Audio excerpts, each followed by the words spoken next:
सीमित क्या होता है और अनंत क्या होता है? जब हम सीमित की बात करते हैं तो हम संख्याओं के पूरे नंबर सिस्टम की बात करते हैं। गणित मतलब एक से लेकर कोई नहीं जानता कि आखिरी नंबर क्या है। क्योंकि हम आखिरी नंबर नहीं जानते तो हमने कहा अनंत। सीमित को हम गिन सकते हैं। जो हम गिन नहीं सकते उसके लिए कैलकुलेटर बनाते हैं। जो कैलकुलेटर नहीं गिन सकते उसके लिए कंप्यूटर बनाते हैं। जो कंप्यूटर नहीं गिन सकते उसके लिए सुपर कंप्यूटर बनाते हैं। लेकिन नंबर सिस्टम वहां खत्म नहीं होता, बस बढ़ता जाता है। अगर आप एक सुप्रीम कंप्यूटर भी बनाएं तब भी आप वाकई गिन नहीं सकते, वो बस बढ़ता जाता है। तो हमने कहा कि कुछ ऐसा है जो अनंत है। मूल रूप से हम कह रहे हैं वो जो हमारी पहुंच से बाहर है। हम अनंत की बात किसी परम संख्या के रूप में नहीं कर रहे। हम उसकी बात कर रहे हैं जो हमारी पहुंच से बाहर है। हम उसे अनंत कह रहे हैं। अनंत कोई बहुत बड़ा नंबर नहीं है। It's not a number, really. वास्तव में ये कोई नंबर ही नहीं है। ये संख्याओं के सिस्टम से बाहर है। शून्य भी नंबर सिस्टम से बाहर है, लेकिन हमने उसे इसीलिए अपनाया क्योंकि हम अपनी उंगलियों की संख्या से आगे नहीं जा पाए, तो हमने उसे अपना लिया। आप जानते हैं रोमवासी कैसे गिनते थे? उनकी गणित कितनी उलझी हुई थी। आप नहीं जानते?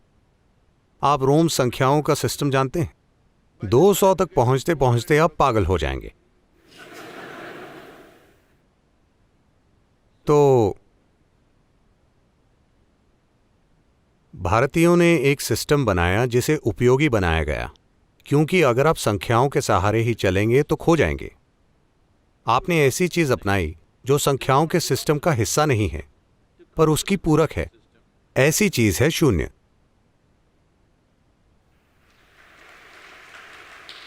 नहीं, ये लोग गणित के प्रशंसक नहीं हैं, ये भारतीय हैं।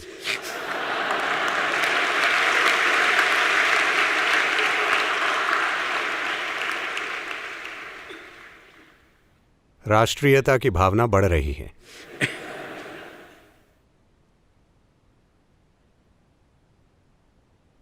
तो अनंत, हम सोच रहे थे कि अनंत का क्या किया जाए। फिर भारतीय योगियों ने एक तरीका खोजा।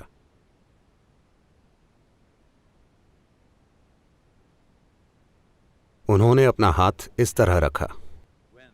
जब उनके जीवन का अनुभव अनंत हो गया तब उन्होंने जांचा और पाया कि उनकी अपनी ऊर्जाएं इस तरह से घूम रही थीं। जब भी वो अनंत हो जाते उनका ऊर्जा सिस्टम ये रूप ले लेता। तो उन्होंने इसे उस चीज का प्रतीक बना दिया जो संख्याओं से परे है। Or beyond number system. So today, you तो आज आप इसे अनंत या असीम के प्रतीक के रूप में इस्तेमाल करते हैं। इसे ऑर्बरस भी कहा गया है, जो एक घूमा हुआ सांप है जो अपनी ही पूंछ खा रहा है। तो ये अनंत का प्रतीक बन जाता है। ये महत्वपूर्ण क्यों है? क्योंकि ये मौजूद है। ये हमारे अपने अनुभव में और हमारी ऊर्जा में मौजूद है कि जब हम अपने अनुभव में अनंत हो जाते हैं तो हमारी ऊर्जा इस तरह से घूमने लगती। वरना वो इस तरह से घूमती हैं, एक बढ़ते हुए स्प्रिंग के रूप में। ऐसे बढ़ते हुए स्प्रिंग को यौगिक प्रणाली में या इस संस्कृति में इसे संस्कार कहा जाता है। स्प्रिंग का मतलब ये कभी ना खत्म होने वाली प्रक्रिया है, बस हमेशा चलती ही रहती है। और इसकी प्रकृति गोलकार है, मतलब ये एक तरह से नियंत्रित है। within that control sphere, it goes on endlessly. और उसी नियंत्रित घेरे में ये हमेशा चलती रहती है। और लोग चाहते हैं कि आप भी ऐसे ही हों। अगर आप थोड़ा आसपास घूमें तो उन्हें फर्क नहीं पड़ता, जब तक कि आप आसपास हैं और भाग रहे हैं। आप सत्य की खोज में ऐसे जाना चाहें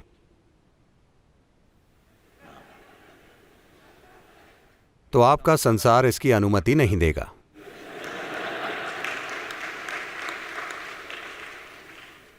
इसीलिए दुनिया में अगर आप सिगरेट पिएं, शराब पिएं या आप चाहे थोड़े थोड़े प्रेम प्रसंग भी चलाएं, उन्हें फर्क नहीं पड़ता।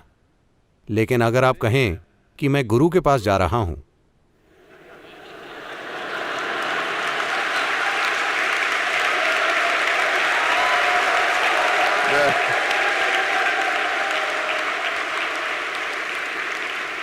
तो सबसे भयंकर तरीके से विरोध होगा, क्योंकि वो जानते हैं कि अब आप ऐसे जाना चाहते हैं। अब आपका ये चक्कर खत्म हो गया है। चक्कर में अगर आप यहां वहां भी जाएं तो वापस आ जाते हैं। लेकिन जब आप ऐसे जाने लगें तो आप खो जाते हैं उनके लिए। लेकिन आध्यात्मिक प्रक्रिया का मतलब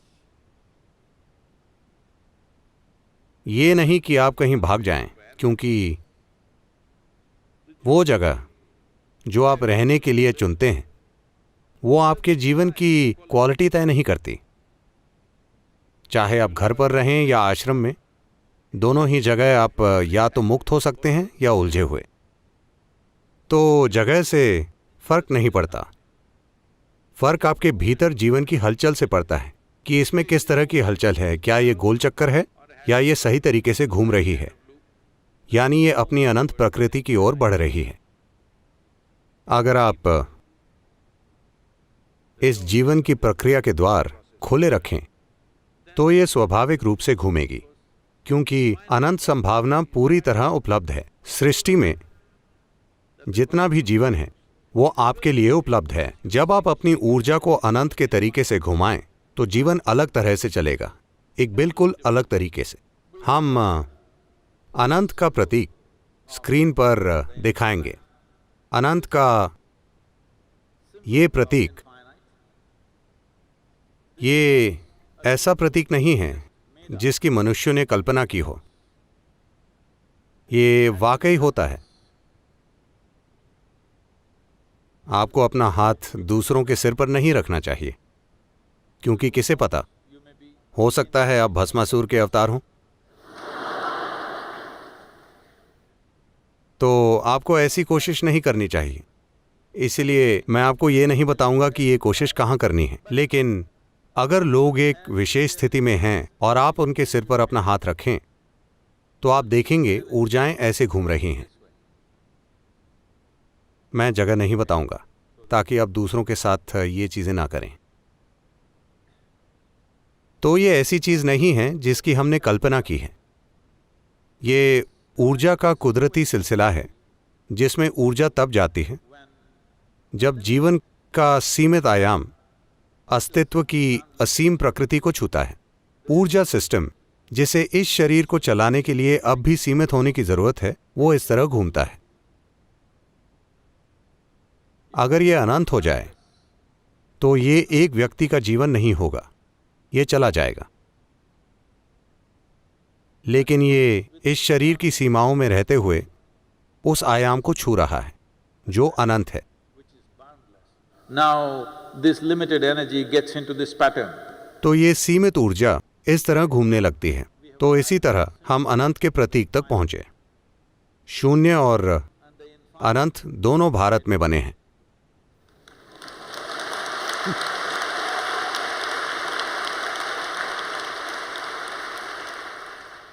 क्योंकि ध्यान की गहराई को जानने वाला मनुष्य चाहिए ऐसे नंबर तक पहुंचने के लिए जो कुछ नहीं है। शून्य कुछ नहीं है, अनंत भी एक तरह से कुछ नहीं है।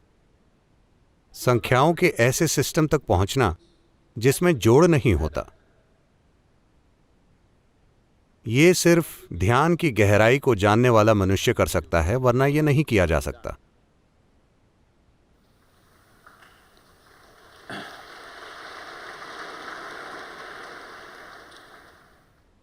तो हम अनंत का एक प्रतीक दिखाएंगे और एक छोटा बिंदु होगा जो रेखा के साथ साथ धीरे धीरे आगे बढ़ेगा और अनंत के प्रतीक का सफर तय करेगा।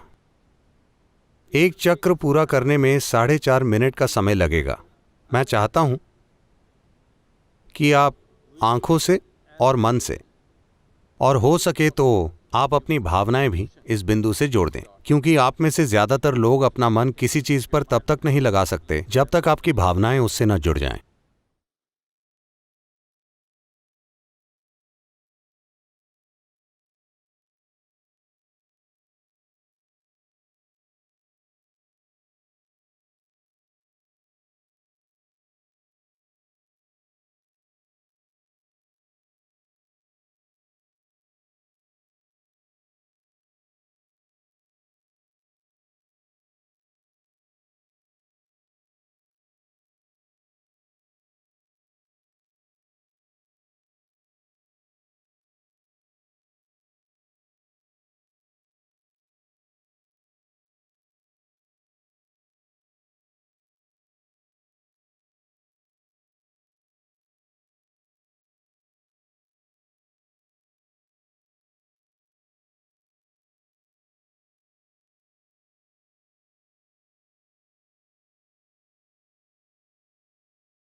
हथेलियां खुली रखें और स्थिर होकर बैठें।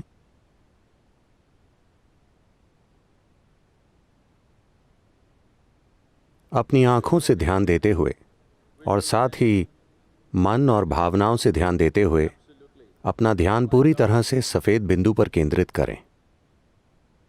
आंखें खुली रखें।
आंखें बंद करें और स्थिर होकर बैठें।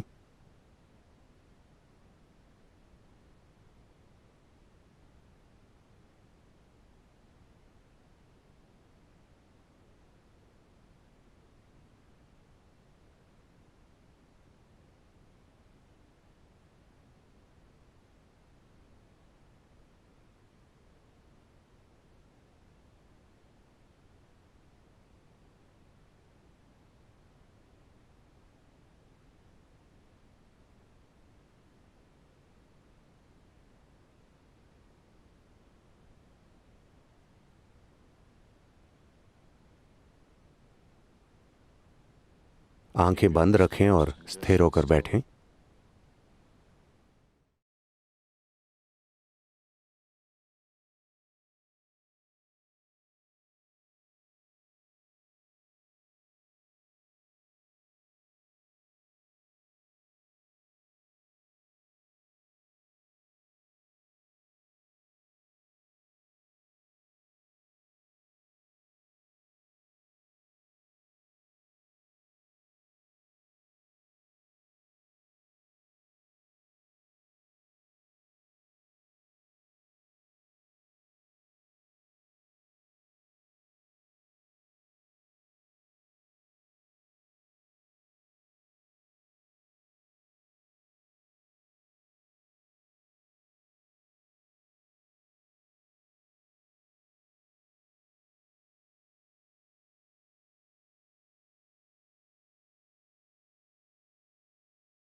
अपने शरीर को स्थिर रखिए, बिल्कुल स्थिर।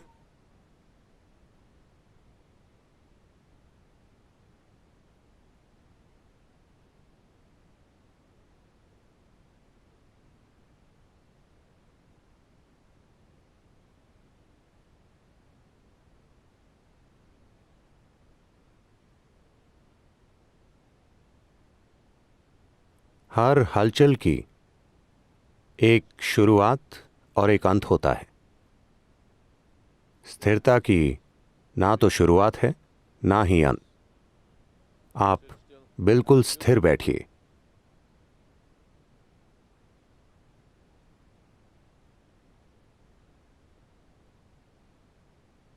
अपने शरीर को स्थिर रखिए, बिल्कुल स्थिर।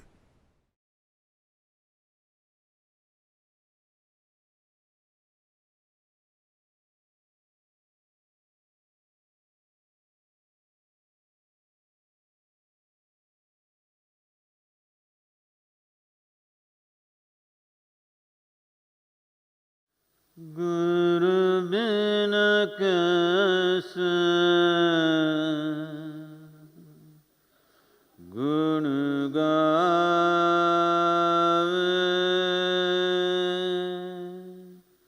गुरु बिन कैसे गुण गावे,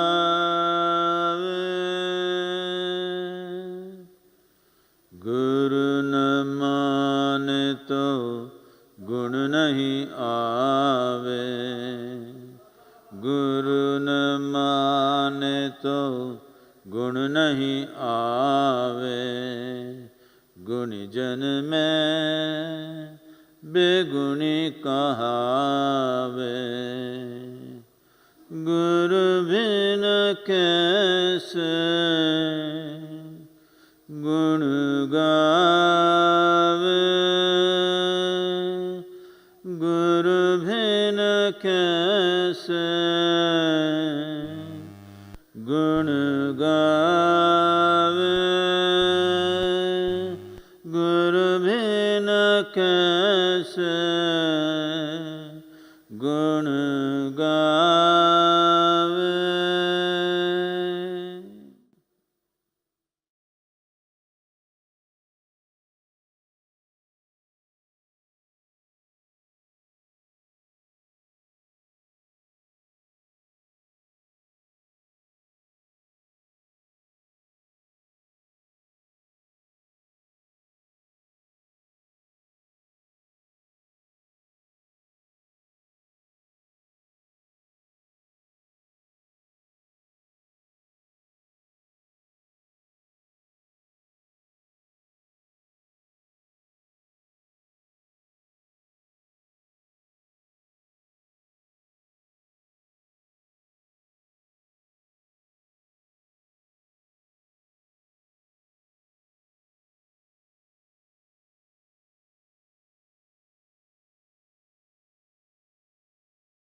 अपने हिसाब से समय लेते हुए धीरे धीरे, बहुत धीरे धीरे आंखें खोलिए।